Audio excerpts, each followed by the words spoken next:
أعجب الكفار نباته ثم يهيج فتراه مصفرا ثم يكون حطاما وفي الآخرة عذاب شديد ومغفرة من الله ورضوان وما الحياة الدنيا إلا متاع الغرور۔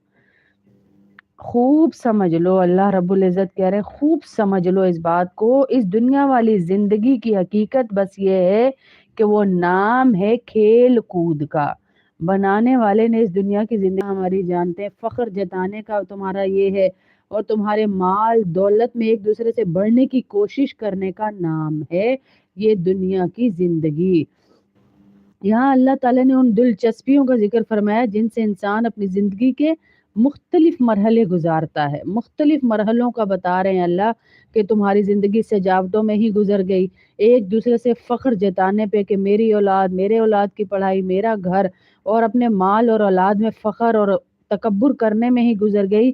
اس کی مثال ایسی ہے جیسے ایک بارش جس سے اگنے والی چیزیں کسانوں کو بہت اچھی لگتی ہیں، پھر وہ اپنا رزق دکھاتی ہیں، پھر تم اس کو دیکھتے ہو کہ زرد پڑ گئی ہوں، پھر وہ چورا چورا ہو جاتی ہیں، اور آخرت میں ایک تو سخت عذاب ہے، دوسرے اللہ کی طرف سے بخشش ہے اور خوشنودی ہے، اور دنیاوی زندگی دھوکے کے سامان کے سوا کچھ بھی نہیں ہے۔ اللہ کہہ رہے ہیں دو راستے ہیں، ایک تو اللہ کی رضا کا اور ایک عذاب کا۔ اب تمہارے پہ ڈیپینڈ ہے کہ مثال اللہ نے دی کہ تمہیں کھیتی لہلہاتی ہوئی نظر آتی ہے، پھل نظر آتے ہیں، غلہ نظر آتا ہے، اور تھوڑے ہی دن گزرتے ہیں تو وہ غلہ کیا ہوتا ہے، مرجھا جاتا ہے، پیلا پڑ جاتا ہے، اسے چورا چورا کر دیا جاتا ہے۔ ایسے ہی انسان کی مثال ہے۔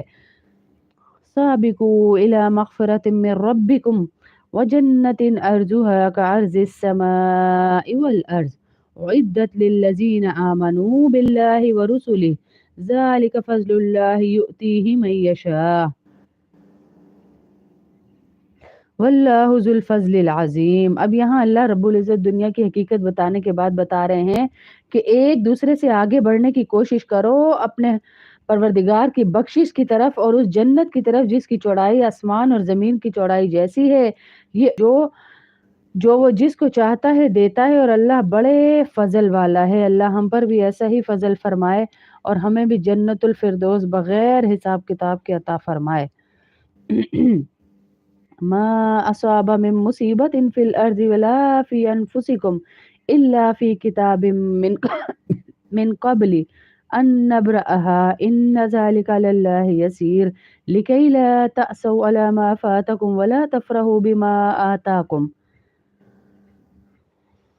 واللہ یحب کل مختال فخور الذین یبخلون ویأمرون الناس بالبخل ومن یتول فإن اللہ هو الغنی الحمید۔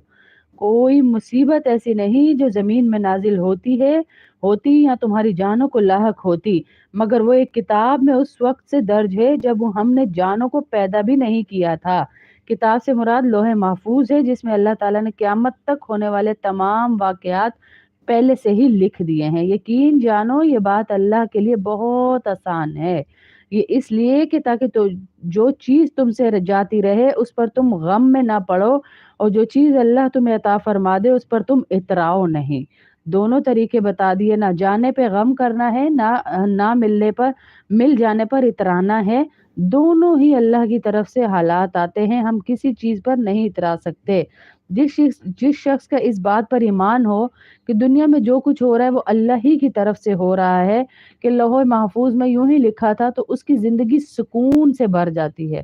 سکون کی تلاش میں ہم ادھر ادھر پھر رہے ہیں، تو اللہ نے یہ ہمیں طریقہ دے دیا کہ تم میرے ہر فیصلے پہ جب راضی رہنا سیکھ لو گے تو تمہیں زندگی میں سکون ہی سکون ملے گا، سکون کے سوا کچھ نہیں ملے گا جب تم میرے ہر فیصلے پر راضی رہو گے، کیونکہ میں نے لکھ دیا ہے۔ اور یہ بھی لکھا ہوا ہے کہ تمہیں دعا بھی تمہارے لیے لکھ دی کہ تم نے دعا کرنی ہے۔ کہیں پر اگر تمہارا فیصلہ، تمہارے حق میں کچھ پریشانی آئی ہے تو تم نے دعا کرنی ہے کہ یا اللہ میرے اس مسئلے کو حل کر دے۔ وہ بھی ہمارے نصیب میں لکھی ہوئی ہوتی ہے کہ دعا سے اس کا ٹرننگ پوائنٹ یہاں سے ہم نے یہاں موڑ دینا ہے۔ اور اللہ کسی ایسے شخص کو پسند نہیں کرتا جو اتراہٹ میں مبتلا ہو، شیخی بگارنے والا ہو کہ بھائی ہم تو یہ نہیں کھاتے، ہم تو یہ نہیں پہنتے، ہمارا تو برانڈ ہے، ہمارا تو کلاس ہے۔ اللہ ایسے لوگوں کو منع نہیں کرتا، اللہ پسند نہیں کرتا۔